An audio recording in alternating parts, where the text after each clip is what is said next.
Mission Impossible 2. We open with Ethan Hunt rock climbing. Without ropes, just for fun. No mission, no safety harness, just Tom Cruise screaming at gravity. The IMF sends him his assignment via sunglasses because apparently in 2000 that was cutting-edge spy tech. He accepts the mission, throws the sunglasses in slow motion, and they explode because spy glasses are apparently made of C4. The big MacGuffin here is Chimera, a deadly virus that kills in 20 hours, unless you get the antidote, Bellerophon. Dr. Nekorvich, the scientist who made it, tries to bring it to IMF, but gets murdered mid-flight by, plot twist, an evil Ethan Hunt look-alike. His name is Sean Ambrose, and his entire evil plan is sell the virus to the highest bidder and buy an island or something. IMF sends Ethan to recruit Nyah Hall, Thandiwe Newton, a pro-thief and Ambrose's ex-girlfriend. Ethan meets her by staging a car chase as foreplay, because nothing says romance like nearly driving off a cliff. IMF wants her to seduce Ambrose to get intel. Ethan's like, sure, but I'm already in love with her, because apparently 2 car spins and a smirk. Soulmates. Nyah goes back to Ambrose, and we get endless slow-mo shots of her hair blowing like she's in a shampoo ad. Ambrose, meanwhile, is basically the dollar store Ethan. Same looks, half the charisma, and a pigeon fetish. Nyah learns his whole scheme. First, steal Chimera.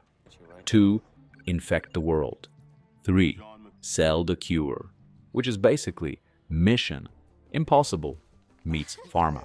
After Ambrose uses a video of Chimera infecting one of Nekorvich's colleagues to blackmail Biocyte's CEO, John McCloy, into cooperation, Nyah gives Ethan the memory card containing the video, revealing that Chimera has a 20-hour dormant period.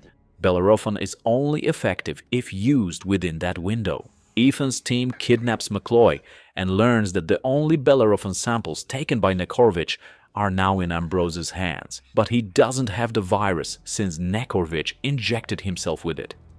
Ethan sneaks into Biocyte Pharmaceuticals to destroy Chimera before Ambrose can sell it. Cue laser dodging, computer hacking, Ethan hanging upside down like a very well-groomed bat. Ethan breaks into Biocyte headquarters and destroys 2 samples of Chimera, but Ambrose's team ambushes him, having discovered Nyah's deception. At a stalemate, Ambrose orders Nyah to retrieve the virus's last sample, but she injects herself with it instead and begs Ethan to kill her to destroy the virus. Ethan refuses and flees the facility, promising to get her the cure. Nyah gets infected with Chimera and released into the city, so she'll die in 20 hours unless Aiden finds the cure. The stakes sky high. Ambrose releases Nyah to wander the streets of Sydney, intending to start a pandemic. At Biocyte's storage facility on Bear Island, he offers to sell Bellerophon to McCloy in exchange for enough stock options to make him Biocyte's majority shareholder, enabling him and McCloy to make billions. Ethan infiltrates the base and fights Ambrose's right-hand man, Hugh Stamp. Stamp seemingly brings a subdued Ethan to Ambrose, who executes him.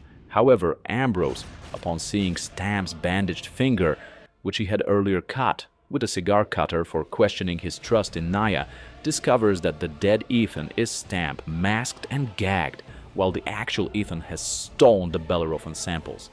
We get a lot of mask reveals in this one, enough that you start to think IMF is basically a cosplay club with guns. This is the most John Woo climax ever. Motorcycle jousting, slow motion kung fu, sand flying everywhere. Ethan and Ambrose punch each other like they're auditioning for Street Fighter. Ethan wins by stabbing Ambrose in the leg and finishing him off with a roundhouse kick to the face. Ethan gives Nyah the antidote with literal seconds to spare. Then the 2 of them walk off into the sunset, probably to get her tested for every disease after this whole ordeal. This isn't a spy thriller, it's a 2-hour shampoo commercial with explosions.